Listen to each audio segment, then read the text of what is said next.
क्या निकालना सीखा था, माध्य निकालना सीखा था। और आज जो अपनी प्रश्नमाला है 17.6 उसमें अगला टॉपिक क्या है, माध्यक। अब माध्यक निकालना सीखेंगे। आपको माध्यक निकालने का मैंने दो सूत्र बताए थे, एक sigma F X upon sigma F और दूसरा बताया था A plus sigma F D upon sigma F.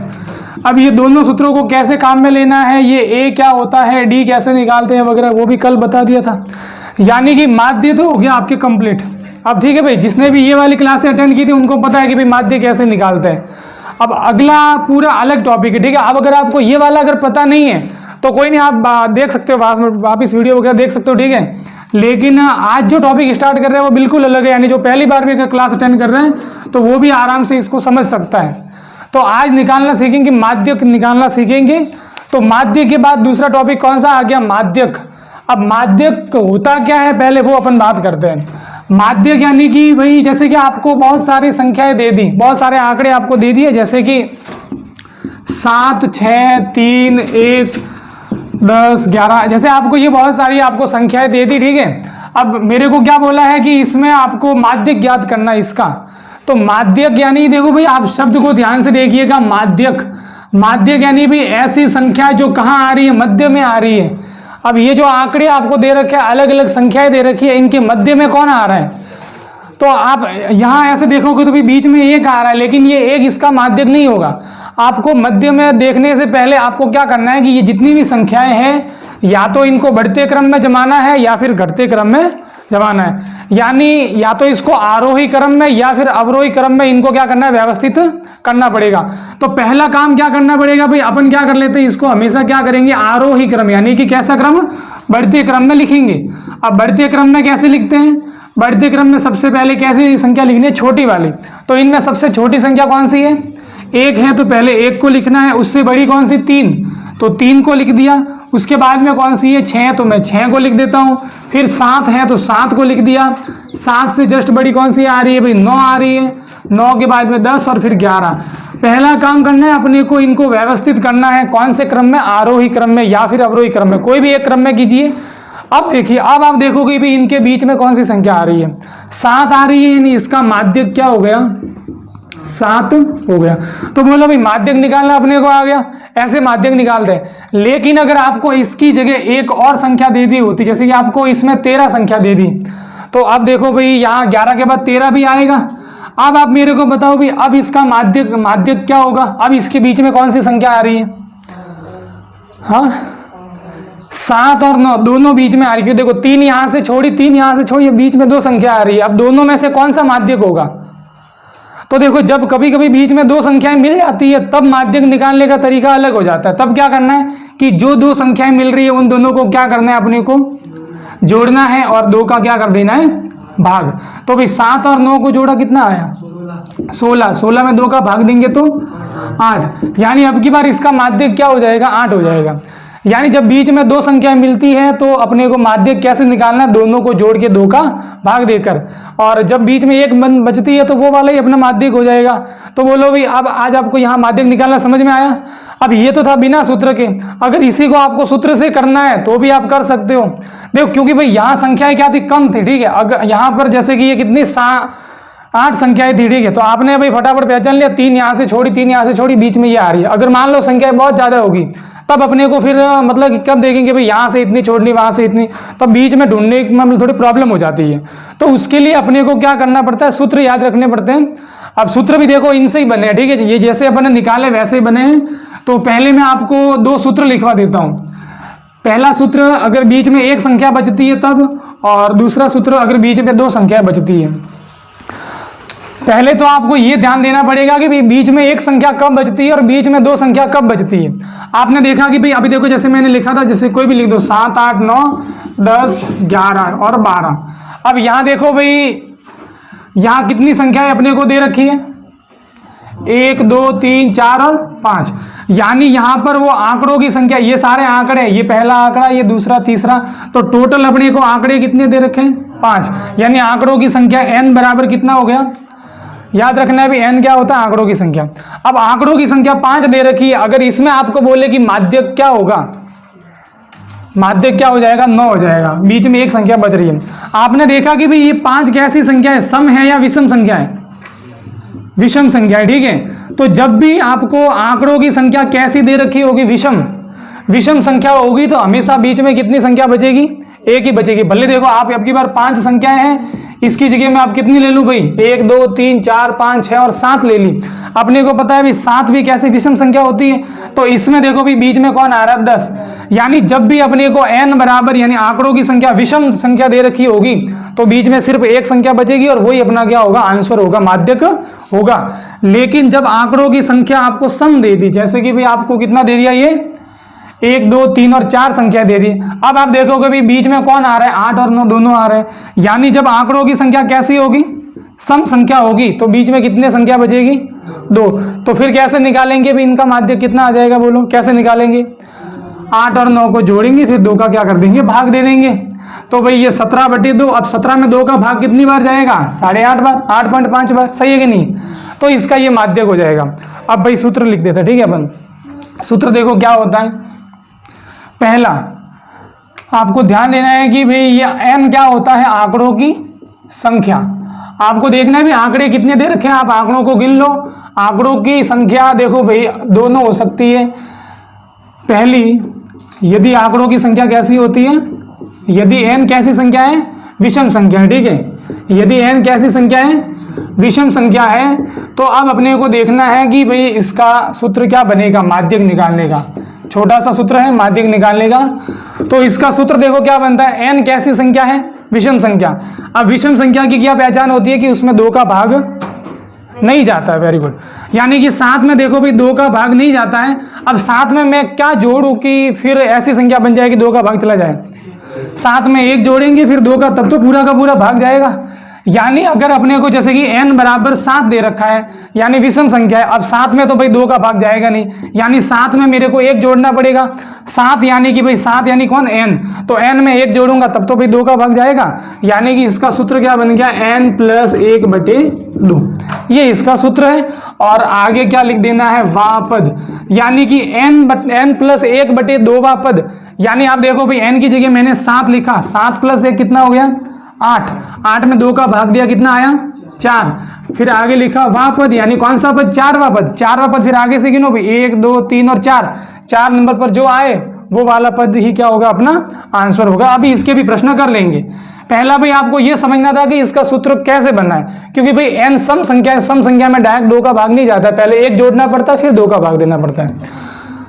दूसरा, यदि अपने को n कैसी, n यानी आंकड़ों की संख्या कैसी दे रखी है, सम संख्या दे रखी है, सम संख्या दे रखी है, तब माध्यक क्या होगा। अब देखो अभी मैंने आपको बताया था कि जब आंकड़ों की संख्या सम होती है तो बीच में 2 अंक बचते हैं, 2 अंक बचते हैं और दोनों को क्या करते हैं, दोनों संख्याओं को जोड़ते हैं। तो देखो भाई आपको दे रखा है जैसे कि n बराबर 8, सम संख्या अपने को पता चल गया। अब देखो भाई क्या 8 में 2 का भाग डायरेक्ट चला जाता है, 8 में 2 का भाग डायरेक्ट जाएगा, यानी n में 2 का भाग सीधा का सीधा जाएगा। तो एक तो क्या आ गया, n/2। देखो भाई जैसे अपन ने बीच में 2 संख्या देखी थी, एक तो इसको और इसकी अगली संख्या, इन दोनों को जोड़ते थे। तो इसकी अगली संख्या यानी इसमें में एक, जैसे देखो 2 के बाद क्या आएगा, आप बोलोगे 3 आएगा। 3 कैसे निकाला, 2 में 1 प्लस किया तब। तो ये वाली जो संख्या है इसमें मैं +1 करूंगा तो अगली संख्या मिल जाएगी। यानी कि आपको यहाँ लिखना है कि n/2वां पद और प्लस n/2, ये जो निकला है उसमें 1 और ऐड करना है, यानी n/2 + 1वां पद, ठीक है। ये तो मैंने क्या कर दिया, अभी इन दोनों पदों को जोड़ दिया और फिर भाग किसका देते हैं, दोनों संख्याओं में 2 का भाग देते हैं, ठीक है। ये सूत्र धीरे धीरे आपको याद हो जाएगा, ठीक है भाई। ये 2 सूत्र होते हैं, ये विषम संख्या के लिए, ये सम संख्या के लिए, लिख दो। अब फिर प्रश्न, अब पहले प्रश्न में बोला है कि निम्न चर मानों का माध्यक ज्ञात कीजिए। इसका माध्यक ज्ञात करना है और आंकड़े दे रखे हैं 25, 34, 33, 13, 20, 26, 36, 28, 19 और 34, ठीक है। ये अपने को क्या दे रखे हैं भाई, आंकड़े दे रखे हैं, इनको अपन क्या बोलेंगे, आंकड़े बोलेंगे यहाँ पर। अब सबसे पहला काम भाई अपने को क्या निकालना है, माध्यक निकालना है, ठीक है। माध्यक निकालना है, ठीक है भाई, निकाल देते हैं। अब माध्यक निकालना कैसे निकालना है भाई, सबसे पहला काम आपको क्या करना है, इनको कौन से क्रम में जमाना है, आरोही क्रम में, आरोही क्रम या फिर बढ़ते क्रम में, ठीक है। मैंने क्या कर दिया, अभी इसको आरोही क्रम यानी बढ़ते क्रम में लिखने पर। ठीक है, सबसे पहले क्या करेंगे, इसको बढ़ते क्रम में लिखेंगे। अब बढ़ते क्रम में लिखते हो तो ऐसा नहीं कि एक आधी संख्या छोड़ दे, छोड़ना एक को भी नहीं है, सारी की सारी संख्या लेनी है। अब देखना भी सबसे छोटी संख्या यहाँ पर कौन सी दिख रही है, 13। तो भाई 13 लिख दी, 13 से बड़ी कौन सी आ रही है, यहाँ पर 19 आ रही है, 19 ले लिया। मैं टिक कर रहा हूँ ताकि भाई गलती से छूट ना जाए। ठीक है, फिर आ रही है 20, मैंने 20 लिख दिया। 20 के बाद में क्या है, 25, 25 के बाद में 26 और 26 के बाद में 28। तो ये हो गया 25, 26 और 28। 28 से जस्ट बड़ी कौन सी आ रही है, 33 आ रही है, और 33 लिख दिया। और 34 कितनी बार आ रहा है, 2 बार आ रहा है, तो 2 बार लिख दो। इसके बाद में 34 के बाद में लास्ट बची है 36। सही है। अब देख लो भाई, अब अपने को निकालनी क्या है, आंकड़ों की संख्या। अब क्या निकालनी है, आंकड़ों की संख्या यानी कि n का मान निकालना है। आंकड़ों की संख्या यानी कि n का मान निकालना है। गिनो भाई, 1 2 3 4 5 6 7 8 9 10। 10 है, यहाँ पर भी देख लो भाई, 1 2 3 4 5 6 7 8 9 और 10 यानी सही है। तो n का मान 10 मिला। सबसे पहले बताओ भी n का मान जो 10 आया है वो कैसी संख्या है, सम या विषम, सम संख्या है। तो सम संख्या यानी कौन सा, पहला वाला सूत्र लगाएंगे या दूसरा वाला, दूसरा वाला। ठीक है, सम के लिए थोड़ा सूत्र बड़ा होता है। वैसे आप डायरेक्ट अगर बताना चाहो तो देखो भाई, यहाँ से मैंने कितनी 4 संख्याएं छोड़ी, वहां से भी 4 संख्याएं छोड़ी, बीच में कौन आ रहा है, 26 और 28। अब 26 और 28 दोनों आ गए, यानी कि 26 और 28 दोनों को जोड़ना पड़ेगा, फिर 2 का भाग देना पड़ेगा। अब 26 और 28 कितने होते हैं, तो 8 और 6 14, 14 का 4, हासिल लगी 1। तो ये कितना 54 आ जाएगा, और बटे में 2, 54 में 2 का भाग देंगे, कितनी बार जाएगा, 57 बार। ये तो भाई अपन ने वैसे निकाला, अब सूत्र से निकालेंगे। देखो भाई, बिना सूत्र के भी 27 आ रहा है, यहाँ पर 26 आ रहा है, यहाँ पर 28 आ रहा है, ये का यही आएगा। बस एक्स्ट्रा काम क्या है कि अपन थोड़ा सूत्र यहाँ पर लिख देते हैं। तो क्या निकाल रहे हैं अपन, माध्यक निकाल रहे हैं, और माध्यक के 2 सूत्र बनते हैं, सम के लिए अलग, विषम के लिए अलग। तो सम संख्या में देखो भाई, अपने को पता है सम संख्या नहीं, जो n बराबर 10 है, इसमें 2 का भाग डायरेक्ट जाएगा। ठीक है, तो मैंने एक बार क्या लिख दिया भाई, n/2 पद लिख दिया। एक तो मैंने लिख दिया n/2 पद। अब n/2 के बाद में क्या आएगा, उसमें एक और ऐड करना पड़ेगा, तो n/2 प्लस 1वां पद, एक मैंने ये लिख दिया। अब दोनों को जोड़ के इसमें क्या करना है, 2 का भाग देना है। अब समझिए भाई, n/2, n कितना है, यानी कि 10/2। तो भाई 10/2वां पद। ठीक है, और फिर प्लस है तो प्लस लिख दिया, n/2 यानी कि 10/2, और प्लस करना 1 तो ये भी कर दिया, और वापद तो ये लिख दिया बटे में 2। अब आप देखिए भाई, n 10/2 मतलब कितना, 5। 10/2 मतलब 5, तो ये कौन सा पद मिला, 5वां पद। अब देखो, n 10/2 मतलब 5, और 5 + 1 मतलब 6, यानी कौन सा पद, 6वां पद, और बटे कितना, 2। अब आपको बोला है 5वां पद, आपको इसमें ढूंढना है 5वां पद, पहला पद, दूसरा पद, तीसरा, चौथा और 5वां। 5वां क्या मिला अपने को, 26, और 6वां पद यानी छठा पद क्या है, 28। तो पहले भी तो अपन को यही मिल रहा था, यानी बिना सूत्र के इसको अपन कर सकते हैं। अब 26 और 28 कितना होता है, कितना निकाला था अपन ने, 54 मिला था। 54/2, और 54 में कितनी बार भाग गया, 27 बार, यानी इसका माध्यक कितना मिला अपने को। तो ठीक है भाई, ऐसे इसको करना है। समझ में आया कि नहीं आया। तीसरा प्रश्न देखिए, एक कक्षा के विद्यार्थियों के प्राप्तांक निम्न सारणी के अनुसार दिए गए हैं और उसका माध्यक ज्ञात कीजिए। अपने को माध्यक ज्ञात करना है। सारणी देखो भाई, आपको ये क्षैतिज दे रखी है, आपको कैसे बनानी है, ऊर्ध्वाधर यानी खड़ी वाली सारणी ऐसे बनानी है।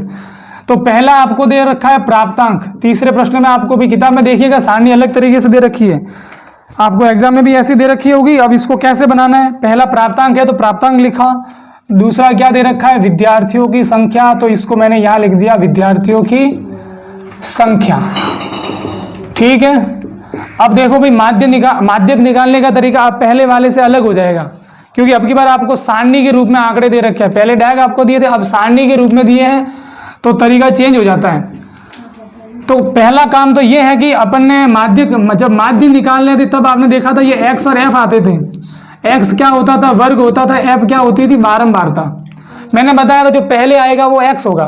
तो यहाँ पहले क्या आ रहा है, प्राप्तांक, यानी ये क्या है, x है, और बाद में जो दूसरे नंबर पर आता है वो क्या होता है, f। ठीक है, तो ये तो आपको मैंने पहले ही बता दिया था। तो आपको यहाँ साथ में लिख देना है कि ये x है और दूसरा वाला क्या है, f है। अब अपने को आंकड़े दे रखे हैं, 15, 20, 25, 30, 35, 40, 45 और 50 तक दे रखे हैं। इसके बाद में 2, 8, 16, 26, 20, 16 छूट गया एक आधा, 20, 16, 7, 4। ठीक है, ये अपन ने क्या कर दी भाई, इसकी सारणी बना दी। अब ध्यान से देखिएगा भाई, ये अब अपने को माध्यक ज्ञात करना है। तो माध्यक ज्ञात करना एकदम इजी है। माध्यक ज्ञात करना देखो भाई कैसे ज्ञात करते हैं। इसमें एक आपको और नया शब्द देखने को मिलेगा। देखो, जब भी माध्यक निकालना हो, ठीक है, माध्यक निकालना हो तो आपको भाई पहले सीधा क्या कर लेना है भाई, एक और आपको यहाँ पर कॉलम बना लेना है। जब भी माध्यक निकालने को बोले, अगर आपको सारणी के रूप में दे रखा है, ठीक है, तो माध्यक निकालने के लिए आपको एक और कॉलम डायरेक्ट बना लेना है और उसे क्या बोलेंगे, संचयी बारंबारता बोलेंगे। क्या बोलेंगे, संचयी बारंबारता। अब देखो भाई, ये संचयी बारंबारता होती है, इसे बोलते हैं कम्युलेटिव फ्रीक्वेंसी। तो इसको मतलब कम्युलेटिव फ्रीक्वेंसी, तो इसको किससे दर्शाएंगे अपन, CF से। तो यहाँ आपको अगर आप संचयी बारंबारता ना लिखो और CF लिखो तो भी चल जाएगा, ठीक है। तो CF, अब देखो, तो आपको ये तो दे रखा होगा, अब आपको तीसरा कॉलम हमेशा बनाना पड़ेगा माध्यक के लिए, उसे बोलेंगे संचयी बारंबारता। अब ये संचयी बारंबारता का मान कैसे आएगा, तो देखिए आपको सबसे पहले अब ये भी बारंबारता है, अपने को पता है कि ये F, ये भी क्या होती है, बारंबारता। तो ये तो पता चल गया कि भाई संचयी बारंबारता कहाँ से मिलेगी, इन बारंबारता से ही मिलेगी।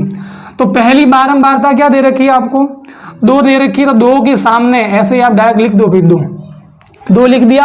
अब यहाँ जो 2 आया है, इस वाले 2 में अगली बारंबारता को क्या करना है, जोड़ना है और यहाँ सामने लिख देना है। तो 2 में 8 जोड़ा तो क्या मिला, तो 10 को मैंने यहाँ लिख दिया। अब ये जो 10 मिला है उसमें अगली वाली बारंबारता जोड़ो और यहाँ सामने लिख दो भाई, 10 और 16 कितना हो गया, 26।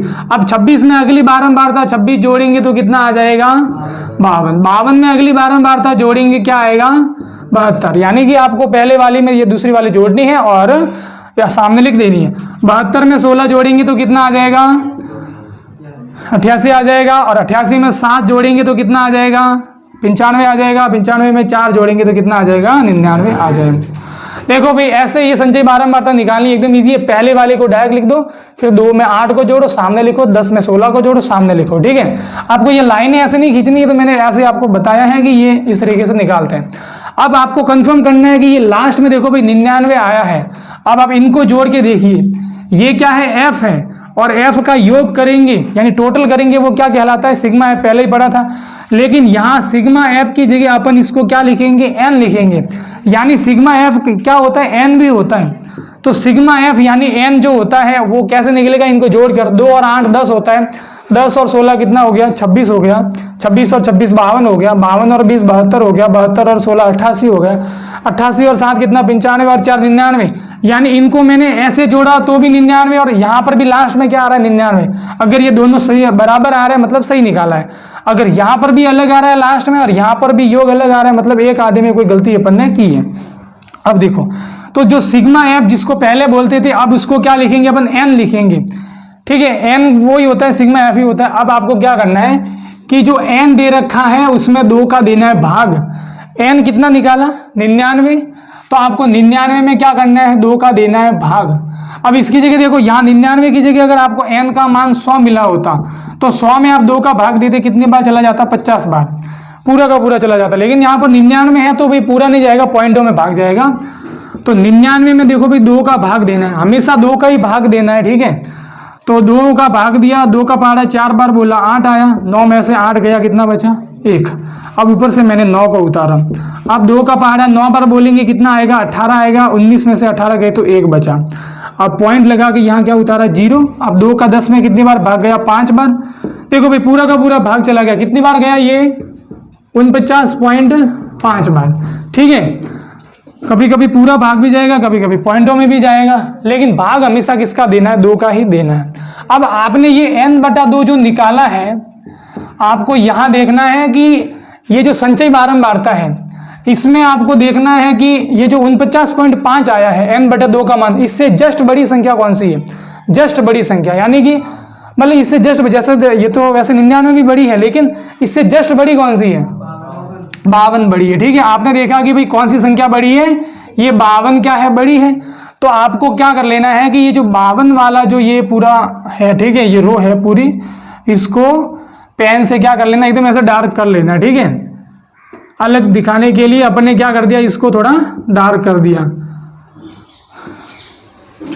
अपने को भाई n/2 निकालना, फिर ढूंढना है कि भाई इससे जस्ट बड़ी बारंबारता कौन सी है, संचयी बारंबारता कौन सी है, 52 है, वो ले लिया। अब 52 लेने के बाद एक क्या करना है आपको, एक कम वाली भी साथ में लेनी है। ये 52 तो जो होगा उसको तो पूरा ले लेना है, लेकिन एक 52 के ऊपर वाली संचयी बारंबारता को भी साथ में लेना है। अब आपने देखा कि ये एक क्या बन गया, इस टाइप में एक L टाइप में बन गया, ये क्या बन गया, एक L बन गया। तो जब ये L बन जाएगा, अब बस इस L के अंदर यानी ये 30, 26, 52 और 26 ये संख्या ही सिर्फ अपने काम में आएगी, बाकी पूरी टेबल अब अपने कोई काम की नहीं है। पहला काम कि भाई इसका आधा करो, जो आएगा उससे जस्ट बड़ी संख्या निकालो, उस वाले को पूरा आप डार्क कर दो, और आपको एक ऊपर वाली CF भी ले लेनी है, यानी संचयी बारंबारता भी ले लेनी है। तो यहाँ आपको ऐसे लिखना है कि यहाँ n/2 बराबर कितना निकाला था आपने, 49.5। यहाँ n/2 यानी 49 पॉइंट से ठीक बड़ी CF कितनी है, 52 है। तो ये 52 है। अब देखो भाई ये 52 है, तो अब मैंने बोला कि भाई इस वाले को आपको डार्क करना है, ये वाला क्या कहलाएगा, देखो ये पहला वर्ग है, ये दूसरा वर्ग है, ये सारे वर्ग हैं। अब अपन निकाल रहे हैं माध्यक, तो ये कौन सा वर्ग कहलाएगा, माध्यक वर्ग कहलाएगा। यानी जिसमें वो जो ठीक बड़ी वाली CF मिलती है वही अपना कौन सा वर्ग कहलाता है, माध्यक वर्ग कहलाता है। अतः माध्यक वर्ग कौन सा हो गया, यहाँ तो वैसे माध्यक वर्ग की कोई जरूरत नहीं है, वो अगले प्रश्नों में काम में आएगा। अब यहाँ आप देखो भाई, आप ये ऊपर वाले भी वैसे यहाँ लेने की जरूरत नहीं है, वो प्रश्न भी आना है। ठीक है, अभी फिलहाल आपको बस ये देखना था कि भाई ठीक बड़ी संचयी बारंबारता 52 थी। अब देखो भाई, अब 52 जो है, अब ठीक बड़ी संचयी बारंबारता 52 है। अब 52 के साथ में 52 के सामने x का मान क्या है, 52 के सामने x का मान कितना है, 30 है। तो इसका माध्यक क्या हो जाएगा, 30 हो जाएगा। ठीक है, तो आप लिखोगे कि 52 के सापेक्ष या 52 के संगत, 52 के संगत, ठीक है, ये 52 जो है, 52 के संगत x बराबर कितना है, 30 है। तो इसका माध्यक भी क्या होगा, 30 ही होगा। अतः माध्यक बराबर कितना हो गया, 30 हो गया। वापिस एक बार, ठीक है, कंप्लीट हो गया ये तो। अब आप लोग एक बार